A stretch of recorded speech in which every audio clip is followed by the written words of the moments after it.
Welcome to voice and voice. حضرت علی رضی اللہ تعالیٰ عنہ فرماتے ہیں، حضور صلی اللہ علیہ وآلہ وسلم کے پاس حضرت فاطمہ رضی اللہ تعالیٰ عنہ کی شادی کا پیغام آیا تو میری ایک باندی نے مجھ سے کہا، کیا آپ کو معلوم ہے کہ حضور صلی اللہ علیہ وآلہ وسلم کے پاس حضرت فاطمہ رضی اللہ تعالیٰ عنہ کی شادی کا پیغام آیا ہے؟ میں نے کہا نہیں۔ اس نے کہا، ان کی شادی کا پیغام آ چکا ہے، آپ حضور صلی اللہ علیہ وآلہ وسلم کے پاس کیوں نہیں چلے جاتے تاکہ حضور صلی اللہ علیہ وآلہ وسلم آپ سے شادی کر دیں؟ میں نے کہا، کیا میرے پاس ایسی کوئی چیز ہے جس کے ذریعے میں شادی کر سکوں؟ اس باندی نے کہا، اگر آپ صلی اللہ علیہ وآلہ وسلم کے پاس جائیں گے تو حضور صلی اللہ علیہ وآلہ وسلم آپ سے ضرور شادی کر دیں گے۔ اللہ کی قسم وہ مجھے امید دلاتی رہی، یہاں تک کہ میں حضور صلی اللہ علیہ وآلہ وسلم کے پاس چلا گیا۔ جب میں حضور صلی اللہ علیہ وآلہ وسلم کے سامنے بیٹھا تو مجھ سے بولا نہ گیا، اور حضور صلی اللہ علیہ وآلہ وسلم کے رعب اور دبدبہ کی وجہ سے میں بات نہ کر سکا۔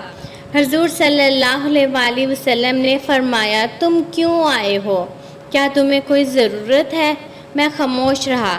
پھر حضور صلی اللہ علیہ وآلہ وسلم نے فرمایا، شاید تم فاطمہ سے شادی کا پیغام دینے آئے ہو۔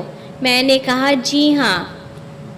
حضور صلی اللہ علیہ وآلہ وسلم نے فرمایا، مہر میں دینے کے لیے تمہارے پاس کچھ ہے؟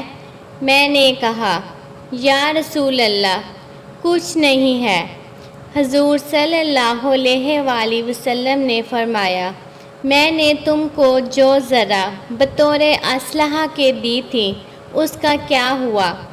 وہ ذرا قبیلہ حتمہ بن محارب کی بنائی ہوئی تھی، اور اس ذات کی قسم جس کے قبضے میں علی کی حیات ہے، اس کی قیمت 4 درہم بھی بلکہ 480 درہم تھی، جیسے کہ آگے ابن عساکر کی روایت میں آ رہا ہے۔ میں نے کہا، وہ میرے پاس ہے۔ حضور صلی اللہ علیہ وآلہ وسلم نے فرمایا، میں نے فاطمہ رضی اللہ تعالیٰ عنہ سے تمہاری شادی کر دی ہے، تم وہ ذرا فاطمہ رضی اللہ تعالیٰ عنہ کو بھیج دو، اور اسی کو فاطمہ رضی اللہ تعالیٰ عنہ کا مہر سمجھو۔ بس یہ تھا رسول اللہ صلی اللہ علیہ وآلہ وسلم کی بیٹی حضرت فاطمہ رضی اللہ تعالیٰ عنہ کا مہر۔ اگر آپ کو ویڈیو اچھی لگی ہو تو پلیز میرے چینل کو سبسکرائب کر دیں اور ویڈیو کو لائک کر کے ایک پیارا سا کمنٹ کر دیں۔